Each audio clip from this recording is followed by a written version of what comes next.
with every single moment where you witness exclusionary behavior, where leaders see something or observe something that isn't okay, that might have made people feel like their voices aren't valid, or whatever it is that we witness, there was always risk if you're thinking about saying something or doing something to address it, whether you do it publicly, whether you do it privately. There's a risk to that relationship. There's potentially a risk to how you're perceived, particularly if there's power at play. So if it's a more senior leader that you're addressing or challenging, there's a potentially to your career, and of course, once you start thinking about, well, this could be career damaging if I start challenging my boss or my boss's boss or whatever. How do we approach it? How do we get beyond that discomfort? Hi everyone, welcome back to the All Inclusive podcast. On today's episode, I'm joined by Nadia Nagamootoo, founder and CEO of Avenir Consulting. She's an author and the host of the Why Care podcast. As a celebrated speaker, chartered psychologist and accredited coach, Nadia has also been recognised as the HR Most Influential Thinker in 2023 and HR Champion of the Year 2023. In this episode, we discuss Nadia's newly released book, Beyond Discomfort, Why Inclusive Leadership is So Hard. We delve into why inclusive leadership poses such complex challenges. We explore the dynamics of power and risk in leadership and discuss effective strategies for moving beyond the discomfort to truly create inclusive environments. As always, before jumping into the video, make sure you hit that subscribe button, turn on your notification bell, and follow on your favourite podcast platform so that you never miss an episode. That being said, let's jump in. Hi, Nadia. Hello, Natasha. Thank you so much for having me on your show. No, thank you so much for coming on. I'm excited about this conversation. Let's kick things off. Tell our listeners a little bit more about yourself and actually how you became involved in DEI work. Yes, indeed, I can. I grew up in South London, and in a sort of I'm first generation UK born. So both my parents came over from Mauritius in the sort of 50s, 60s. And I grew up in a fairly low income family. Worked my way through I suppose hard work and study to get to an all-girls grammar school, and then from there education was kind of drilled into me how important it was, and so I just worked my way through academia, I suppose, getting different degrees, and I it's funny actually, because often I start with saying, oh hi, I'm a chartered psychologist, I have an executive MBA, I'm an accredited coach, and I'll reel off the list of academic accolades, and I think that has something to do with me just sort of that whole trying to prove that there is some substance behind what I'm saying, because often, and this is all something else about me, I suppose, that I look fairly young. I'm a very petite woman of an ethnic minority background, and so there was always something niggling inside me that that I had to prove that I had credibility around the table, so to speak. So that's kind of me and my background. I set up Avenir, my company, in 2015, and it's just been an incredible journey, to be honest. I realized that there was so much work to be done in the diversity, equity, and inclusion space. I used my executive MBA sort of opportunity to do research to look at something I was particularly interested in, which was gender equity at the time, but looking at male inequity. So how is it that men, and particularly fathers and those with caring responsibility, how are they impacted by society's expectations about what it means to be a man, and what are the repercussions of those expectations and society stereotypes of masculinity on women and their career progression. So really, my interest stems from a more kind of systemic approach to, we have to look at the whole system if we're going to create diversity, equity, and inclusion. So Avenir was born, and the research took me down a path that I hadn't quite realised, which was sort of keynote speaking, talking a lot around diversity, equity, inclusion more broadly, and of course, as a psychologist, then having this deeper understanding of human behaviour, but also organisational behaviour, and culture. And so, I think 2020 was a big year for most people, and so I really, if I'm truly in honesty, I was in the diversity and inclusion space before 2020, but following sort of Black Lives Matter and obviously the death of George Floyd and everything that came from that year, including COVID, the work just took off, and there's been so much more focus on the broader kind of inclusive leadership as well as gender equity, racial equity, and all of the other kind of well, that kind of like brings me on to my next question for you is I mean, given your extensive experience in this space, like how have you seen like the strategies and approaches that are being applied? How has that evolved over time?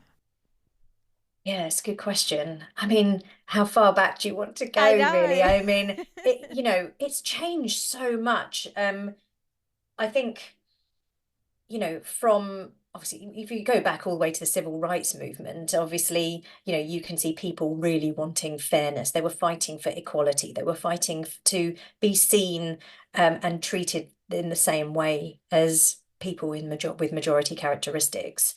Um, and of course, we had the Equality Act. So I think a lot of the earlier work in this space, if you think about diversity, equity, inclusion, actually equity didn't really factor. We were talking about at least getting to a level playing field where people were being treated in the same way. Now, I think what's evolved over the years and through, I suppose, people feeling that they're able to share their stories, share their lived experiences and their narratives, is that it's quite clear that no matter how much we try to work for equality, treating everyone the same, actually there's so much bias deep within organizational systems, societal systems, that actually treating everyone the same and being able to and to not see people's differences is probably the wrong way to go. Yeah. Um, It and reminds I me of think, like that picture, you know, that image of where you've got, I think it's like four people standing trying to watch that football game, and like one's on one box, another's on like three boxes stacked up because they can't see. And I do feel like that's a clear representation as what we're trying to explain, is that this whole concept of like the equal playing field doesn't mean that you give the same to everyone. In the exact same way, because that doesn't actually work, because you're all starting at different points. it is exactly that, but I don't think sort of even 20 years ago, that whole concept, it wasn't there. Even maybe even 10 years ago, we were still talking very much about equality.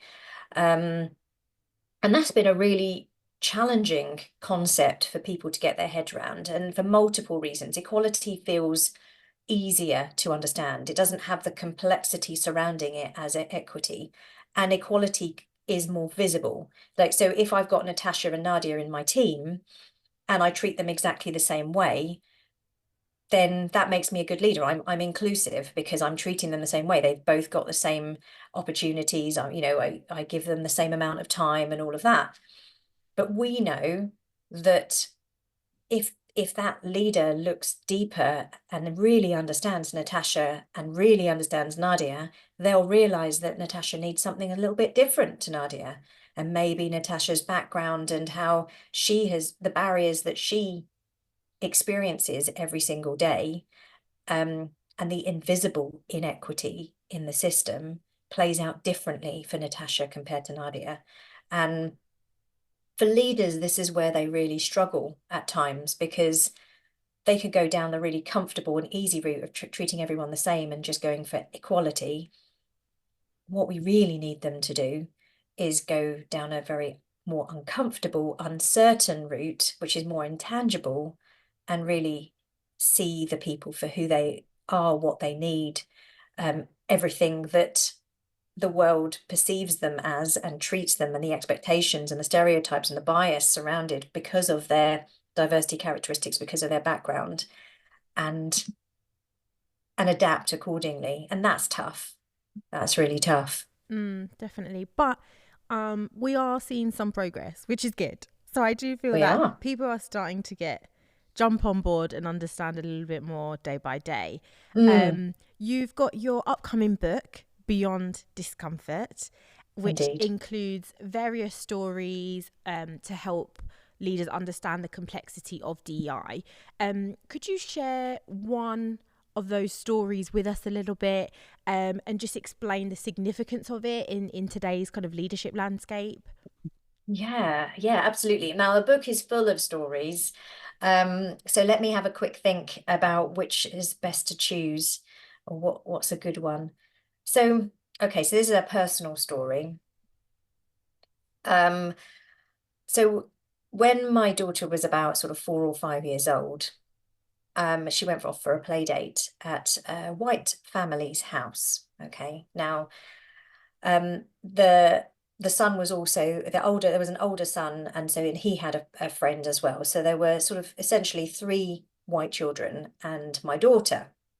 Um, now they decided to play a game called Black Man.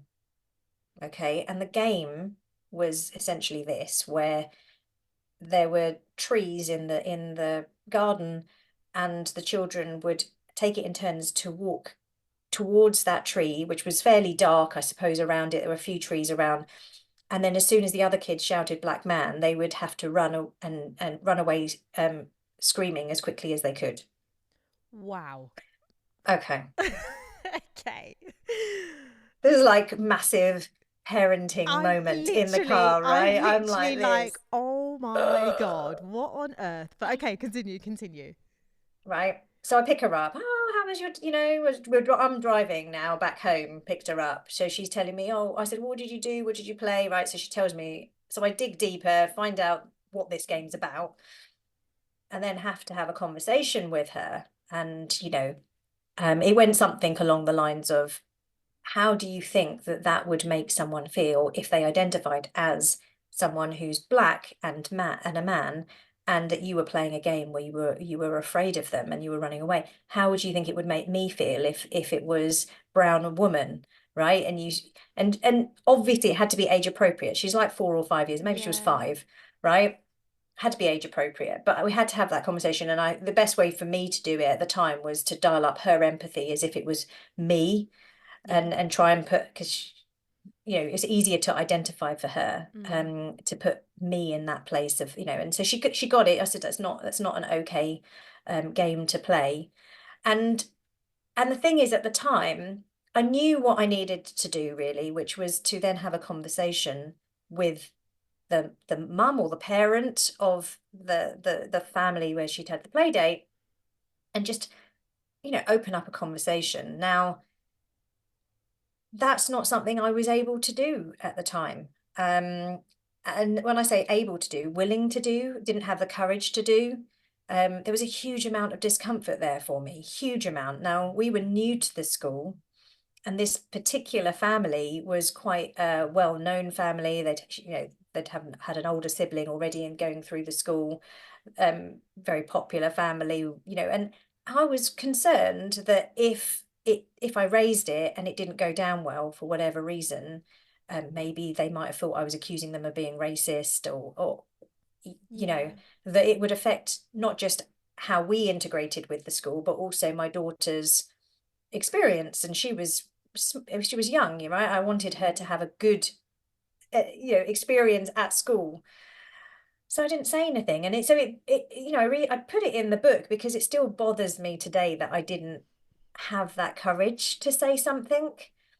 And I've sort of analyze it in the book. It's like, there was a risk there. It was a risk, and actually, with every single um, moment where you witness exclusionary behavior, where leaders see something or observe something that isn't okay, that might have made people feel like their voices aren't valid, or whatever it is that we witness, there's always um, there was always risk if you're thinking about saying something or doing something to address it, whether you do it publicly, whether you do it privately. Like, there's a risk. There's a risk to that relationship. There's potentially a risk to how you're perceived, particularly if there's power at play. So if it's a more senior leader that you're addressing or challenging, there's a potentially to your career, and of course, once you start thinking about, well, this could be career damaging if I start challenging my boss or my boss's boss or whatever, then how do we approach it? How do we get beyond that discomfort, navigate the emotion that inevitably arises, and bring it back to our core values? And I think sometimes we lose sight of our core values. The reason why this story still bothers me and I still think about it is because actually it goes against my actions, go against my values. And actually there are moments where leaders really need to be clear about their values of inclusion, of supporting diverse and underrepresented communities, and take action despite the discomfort and despite the uncertainty and the risk. I mean, I think that's such a powerful story. And I don't know why I'm getting a bit emotional. Because I think I've got a 5-year-old, and so I think that's probably why I'm getting really emotional. Yeah. And she has a variety of friends, and she has just started school, and that story, literally, I felt like, oh my gosh, that I could imagine something like that. I know I wouldn't like to imagine something like that happening, but I completely see it, and I can completely see your reaction as well. Because I do feel that because of the unfortunate events of George Floyd, I know it's going to sound odd, but one of the positive things that has come out of this tragedy is that I do feel that people are finding the courage within themselves to see that actually being silent is no longer going to be enough. Like, we need to kind of take a step further than just simply staying silent because we don't want to rock the boat. Yes. And I feel like if that story that you just told, if that had happened to me 2 years ago, maybe 3 years ago prior, I would have done the exact same thing. In all honesty, I probably wouldn't have said anything. And I would have just made a mental note, okay, she's not hanging out with those kids again. Right. We're just going to not hang around with those people. Explain it to my daughter, the reason why we wouldn't be playing this game, just as you have, but then just kind of leave it at that. Whereas now, and probably like yourself, you would probably say something. And actually, you probably, in the way you know now, and you've found a way to be able to communicate with people that you have experienced a discomfort with in a way that can be what's the word? What is the word? It's literally just gone out of my mind. Oh, the word has just gone out of my mind. Do you mean in terms of them in a way that can be productive? In a way, and taking it in a well-received way as something that they can.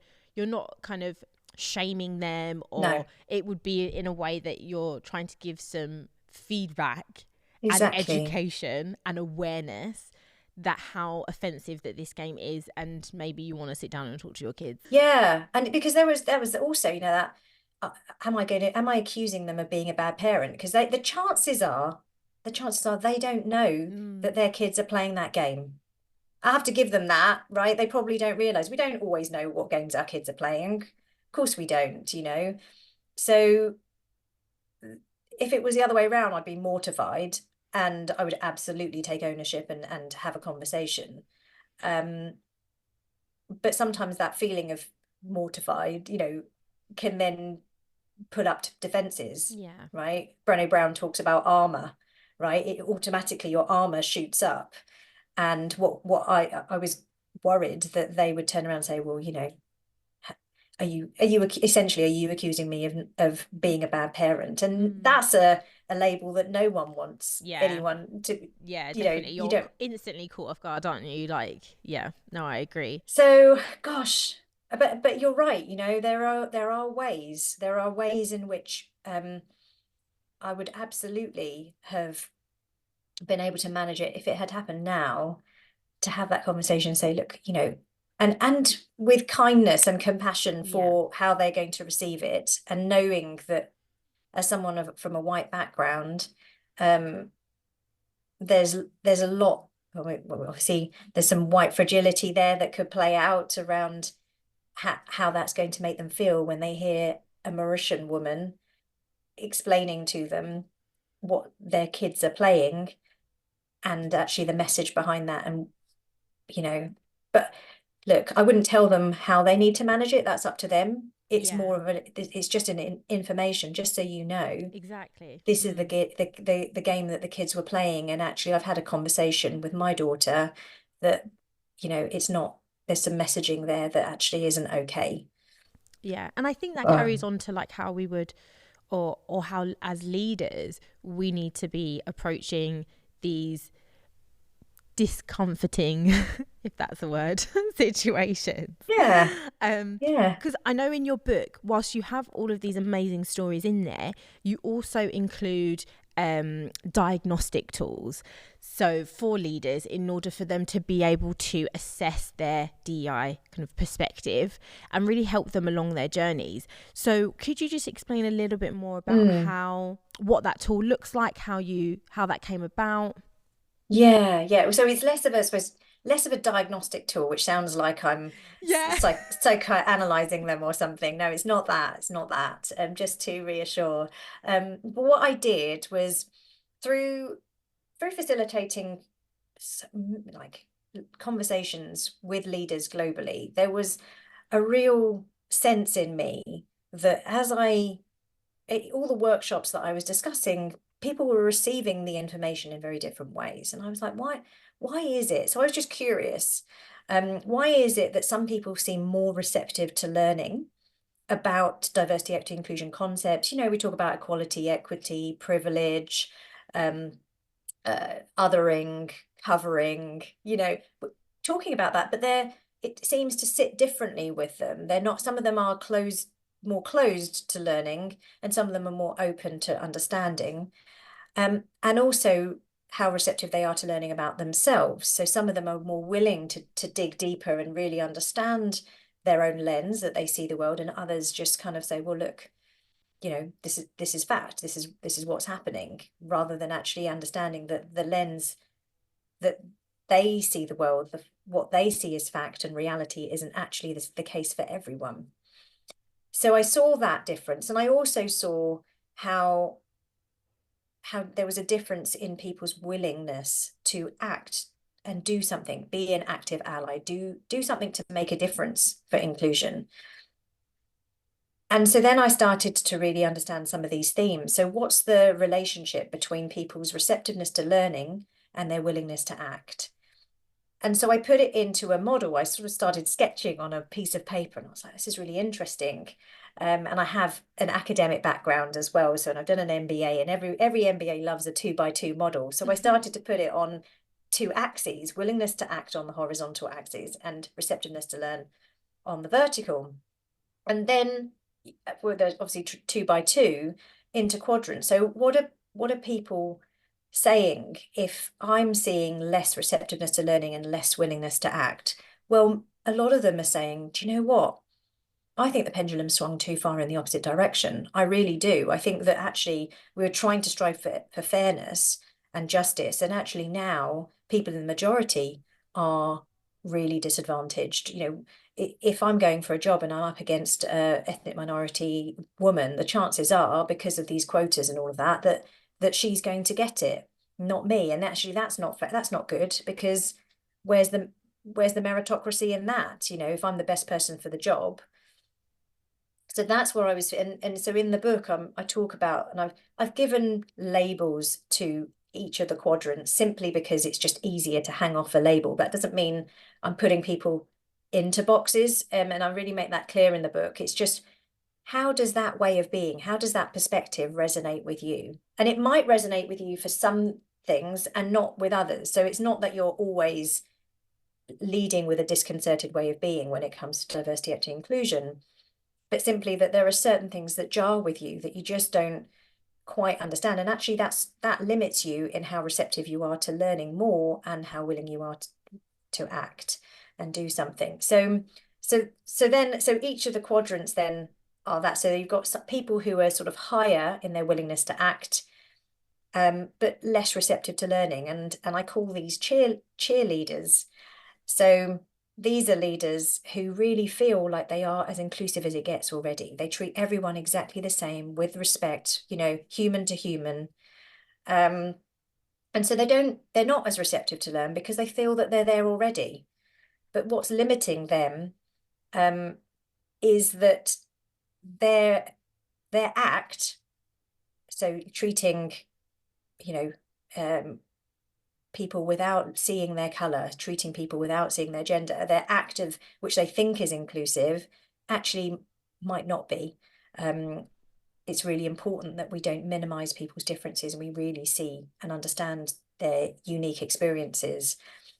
So that's the cheerleading leaders, and then we've got the proof-seeking leaders who are higher in their receptiveness to learn. They're curious, they want to understand, but actually they're less willing to act because proof-seeking leaders want fact, they want tangible, they want data, and they want evidence. And if you explain to me as a leader what specifically I need to do to create equity, I'm happy to do it. But until I can see, that Natasha needs something different to Nadia, and you can tangibly tell me that and show me, how do I know then that Nadia's not going to be put out because Natasha's got something that she didn't get? How do I make sure that it's fair? Yeah. Or for example, if a member of my team says that they're neurodiverse, or neurodivergent, how do I know how much additional support to give them, what they need? If I've got other team members who have to meet certain KPIs or performance measures, and I change it for this particular person because they're neurodivergent, how do I know that that's fair? So there's all of these questions that come up, and these proof-seeking leaders, they're curious, they're receptive to learning, but without the evidence, they're unlikely to shift their perspective or what they do. And of course, then there's the beyond discomfort leader who has a beyond discomfort way of being, high receptiveness to learn about themselves and other people, and higher willingness to act despite discomfort. Understanding how that discomfort and fear crops up, saying the wrong thing, fear of being perceived as a disingenuous, or there's so much complexity around diversity, equity, inclusion, and they're willing to hear people's stories, understand, even though it might not make a huge amount of sense to them because it's not their reality, but they're willing to listen and act despite that. And they're willing to do the deeper psychological work on themselves to recognize and acknowledge their own privilege, their own unearned advantage, even though that feels massively uncomfortable, to recognize that some of their successes might not be solely to do with how amazing they are. How would you categorize yourself in that? It's such a good question.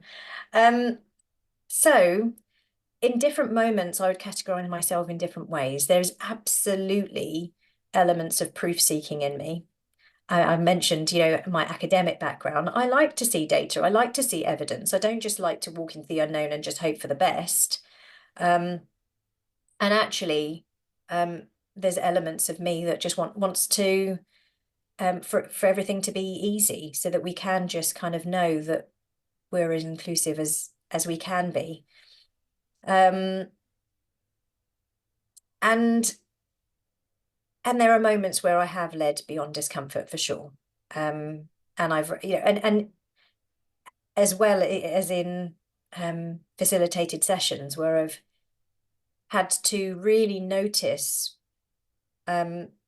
being triggered by something a participant has said and be able to navigate my own emotions and what comes up for me when I feel something when I don't agree with someone else's perspective. How do I navigate my own emotion and discomfort of having to support them in their learning when fundamentally our values are clearly misaligned? So how do we work with difference? So I definitely see, and I'm getting better. So I see elements of all four within me, and I'm getting better at recognizing and understanding myself, understanding the emotions that are there. And I'm getting better at self-analyzing, which is what is needed. Yeah, that's what I mean. That Um, because literally that kind mm, of goes on to the next point that I was going to say is that it sounds from what you're saying, and it is that you don't necessarily need to be one specific type of leader in the ones that you've described. You can have elements of all yes, four or two, exactly. but I think the most important thing is recognizing at what points you are that type of leader, and then you can know how best to react Yeah. and move forward in your own kind of journey with trying to be a better leader. Yeah. Yeah, that's exactly it. Because let's face it, if you're feeling aggrieved or annoyed at DEI work because it jars fundamentally with your beliefs, and actually you feel that actually you're being treated unfairly now, or you can't say anything without being attacked because you're a white, cisgender hetero male, that's not a good place for you to be. That's not a great place to sit if you're walking the world feeling like the world doesn't appreciate you anymore or value you anymore. And that's not the purpose of diversity, equity, inclusion, but that doesn't take away from that person's experience or how they're feeling.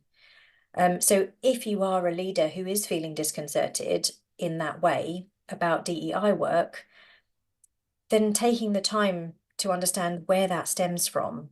What is it in particular, specifically, that jars, that evokes that emotion? How do you navigate that? Because we don't, it's going to eat away at us. That's the crux of it, really. It will affect our well-being if we're walking through a world or through an organization or workplace where we don't feel valued, where we feel what's the point in applying for that role? They're only going to go for the ethnic minority female anyway. That doesn't serve anyone. Um, so that's self-awareness, and that's the whole purpose of the book.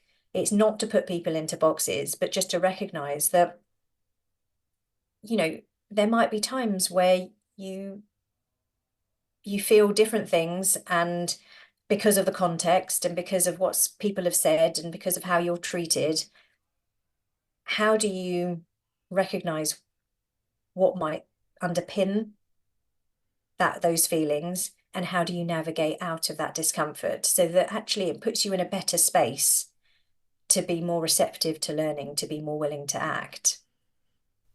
I mean, Nadia, thank you so much for all of this work and insights that you're bringing to this conversation. I love it. Um, Before we wrap up, I would love to hear from you one piece of parting advice that you can give to our listeners, to those DEI leaders, advocates that are listening in today. Um, okay, one piece of advice. So I think, and it stems from what I suppose just said, which is that introspection, that self-reflection, that willingness to see yourself. And that's leadership in general, right? That's not just to be how to be an inclusive leader. It is, how can you be the best leader you can be?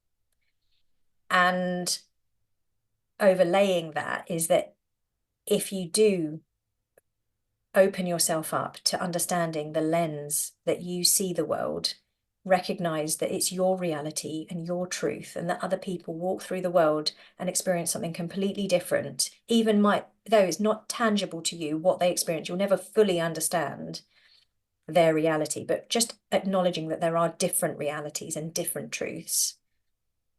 that perspective allows you to also be not just the best leader you can be, but the most inclusive leader you can be. And that is so uncomfortable and it is so tough. The psychological work to work through that, to recognize that actually, my goodness, what if because of my background, because of my diversity characteristics, I have been treated differently and I have got a job over someone else when I thought I was the best person. And now what you're saying is that it's possible that I wasn't the best person, but there was a door that was open because of the color of my skin or my gender or other things that I happen to have, which is not for me to feel guilty about. It's my background. I need to own that. It's not, I can't do anything about that, but I do need to understand and recognize that it's a possibility. I can't measure it, but it's a possibility. And sit with that discomfort, sit with not knowing, sit with the uncertainty, but also hold the possibility, because actually that possibility will drive your willingness to act, your receptiveness to learn more, to do more, as an inclusive leader. Oh, fantastic. Well, thanks again, Nadia, for joining me today. You've given so much insightful answers. And for our listeners, do not forget to check out Beyond Discomfort. It is available in all the stores for you to grab an actual hard copy, or you can also purchase online. I will be putting links down below for you guys to be able to purchase. Thank you again, Nadia, for joining me today. Really appreciate it. You're doing amazing work. Keep doing what you're doing, and let's stay connected. Definitely. Thank you so much for having me, Natasha.